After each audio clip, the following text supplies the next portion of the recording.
तो मार्केट में बहुत सारी आपका दवाइयाँ हैं। दवाइयों से जो है वो ये नहीं समझना है कि दवाई शुरू हो गया है तो जो कॉमनली डायबिटिक पेशेंट में होता है कि वो लोग एक डिप्रेसिव फेज़ में चले जाते हैं कि इसका ट्रीटमेंट काफ़ी लंबा है और ये काफ़ी लंबी देर तक हमें ये मेडिसिन चलते रहेगा, इसकी मेडिसिन जो है वो काफ़ी कॉस्टली है।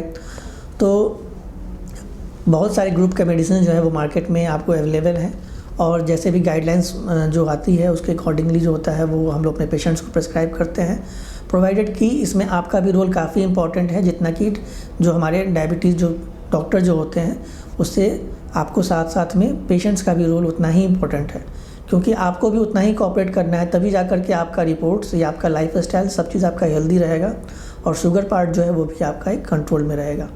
आपका HbA1c अगर 9 के अगर नीचे में है, बिना किसी कॉम्प्लिकेशंस के अगर है, तो हम लोग उसमें दवा जो होता है वो हम लोग प्रिस्क्राइब करते हैं, जो कि आपका इंडिकेशन भी है कि HbA1c अगर आपका 9 के नीचे अगर आपका है तो हमें उसमें आपका जो है दवा देने का है।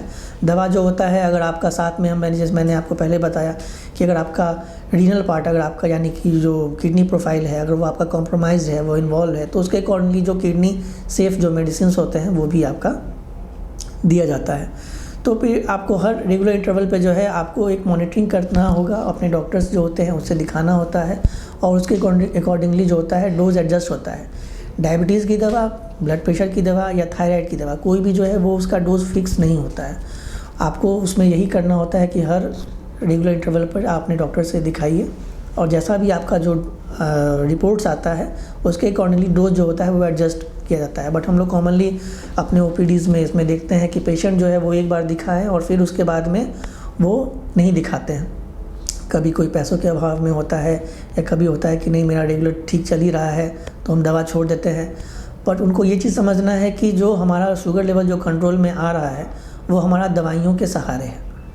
उन्हें ऐसा ये नहीं समझना है कि नहीं मेरा शुगर पार्ट अब ठीक हो गया है तो हम दवा छोड़ देते हैं और फिर पेशेंट जो होता है वो आपको कॉम्प्लिकेशंस लेकर के वो हमारे हॉस्पिटल्स में या आपको इमरजेंसी में पेशेंट ऐसे होकर के आते हैं। तो जब HbA1c आपको 9 से जब ऊपर हो जाता है या अगर 9 से कम भी है लेकिन साथ में अगर कॉम्प्लिकेशंस भी हैं तो उसमें इंसुलिन जो होता है वो सबसे सेफ़ होता है, क्योंकि मरीज़ का जो हमारा डाइट जो होता है वो सबसे इम्पॉर्टेंट है। किसी भी तरह का कोई भी हमारा जब ट्रीटमेंट हम दे रहे हैं तो उसमें के लिए हमारा डाइट पार्ट जो है वो बहुत इम्पॉर्टेंट है, क्योंकि दवा जो है वो तो आपको अपना पूरा काम करेगा, लेकिन अगर आपका डाइट इंटेक जो है वो अगर आपका कम है या जितना भी डाइट आपको मिल रहा है वो आप नहीं ले रहे हैं तो दवा आपने पूरा काम करेगा तो पेशेंट जो होता है वो आपको हाइपोग्लाइसेमिया यानी शुगर लेवल जो होता है वो कम चला जाता है। तो उसके वजह से पेशेंट जो होता है वो डर जाता है और वो नहीं लेते हैं मेडिसिन। तो ये नहीं करना है, आपको डाइट भी पूरा लेना है और डाइट के अकॉर्डिंगली जो होता है मेडिसिन भी जो होता है वो भी लेना है।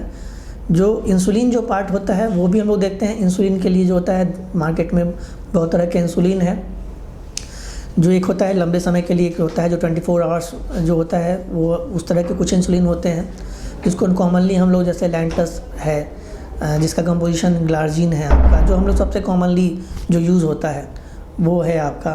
फिर मिक्सटार, नोवोमिक्स, ये सब करके 30-70 या 50-50 या 25-75 ऐसे करके बहुत सारे इंसुलिन भी हैं। शॉर्ट एक्टिंग इंसुलिन है वो सब भी आपका चलता है। तो ये डिपेंड करता है कि मरीज़ किस स्टेज में है, कैसा उसका प्रेजेंटेशन है, कैसा उसका शुगर लेवल है और उसके अकॉर्डिंगली जो होता है वो इंसुलिन आपको एडवाइस दिया जाता है। इंसुलिन भी जैसे दिया जाता है उसके अकॉर्डिंगली जैसे आपको डॉक्टर प्रिस्क्राइब करते हैं तो उसको वैसे फॉलो करना है। ये नहीं कि अपने मन से जो होता है आप उसको यूनिट को कम ऊपर नीचे कर लीजिए। और साथ में जो है हमारा सबसे पहला इम्पॉर्टेंट काम होता है जो फास्टिंग शुगर होता है उसको कंट्रोल करने का। पहला टारगेट हम लोग का जो होता है वो हम लोग फास्टिंग शुगर को हम लोग कंट्रोल करते हैं। जब फास्टिंग एक बार कंट्रोल में आ जाता है तो फिर धीरे धीरे हम लोग जो होता है वो हम लोग जो पोस्ट पैंडल जो PP पार्ट होता है उसको हम लोग कंट्रोल करते हैं। तो हम लोग मरीज़ों को बोलते हैं कि पहले जो है आप बिफ़ोर ब्रेकफास्ट, बिफ़ोर लंच या बिफ़ोर डिनर पहले इसका एक रेगुलर आप चार्ट बना के लाइए। अगर वो हमारा नॉर्मल रेंज में होता है तो हम उसे ठीक मानते हैं और उसे डोज पे कंटिन्यू रखते हैं। फिर हम लोग मरीज़ को बोलते हैं कि जो PP पार्ट जो होता है यानी 2 घंटे के नाश्ता के बाद, दोपहर के खाना और रात के खाना के बाद लेने का, फिर हम लोग उसको बोलते हैं कि वो पार्ट को वो हम लोग मॉनिटर करते हैं। अगर वो पार्ट भी अगर आपका ठीक रहता है तो मरीज़ हमारे फिर अच्छे कंडीशन में है और उस डोज़ को कंटिन्यू करते हैं। बहुत जल्दी दवाइयों के डोज़ में नहीं उसको ऊपर नीचे किया जाता है।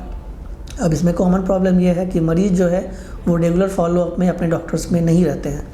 कोई भी डॉक्टर जो होता है वो नहीं ये चाहता है कि अपने मरीज़ का आपको जो है वो ख़राबी हो।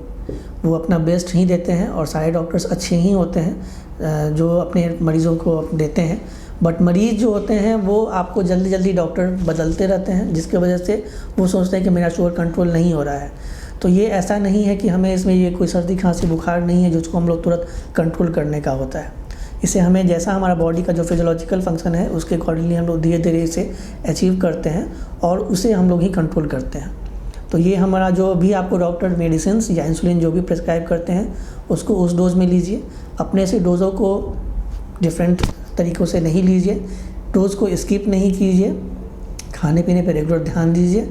जो भी मैंने आपको बताया वो सबको लीजिए और रेगुलर इंटरवल पे अपने डॉक्टर के पास में जाइए और वो जो टेस्ट प्रिस्क्राइब करते हैं उसे और खाने पीने में और दवाइयों को रेगुलर इंटरवल पे लेते रहें।